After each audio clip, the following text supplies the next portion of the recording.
I am, all up in my practice, my business, representing my clients, my stuff. I know what my lane is. My lane is business law, commercial litigation, you know, 10% transactional. I don't stray outside of that lane.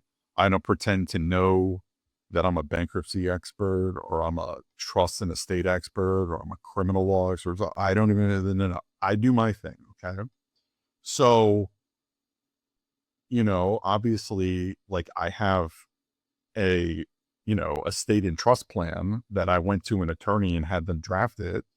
And I trusted the attorney to do it. And I didn't say anything. I'm just like, here's what I'd like to have happen. And I just let her draft it. And I'm like, okay, where do I sign? And it's got everything I need. I wasn't overcorrective or whatever. And so some of my clients who are attorneys are like that. They're like, okay, great, man.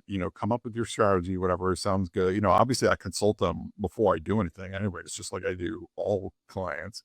And I'm like, well, I'm going to do A, B, and C and probably think about doing this, this, and this. And a lot of them are like, great. And then a lot of them are like, very hands-on and very, I don't want to say overbearing, but they're like, well, let me see the pleadings before you file them. Or I've done some case law research. I'd like you to incorporate this in there. Or, I'd like to appear at the hearing with you. You know, just stuff like that. And I mean, it's fine. I mean, some people like I have the ability to turn off my attorney hat when I'm a client. Some people can't do that.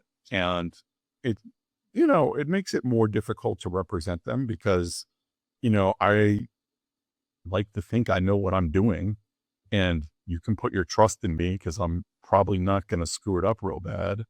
But some people just can't let go and do that. And they have to, attorneys, some people always have to be in control and do whatever. And some of my clients, my attorney clients are like that.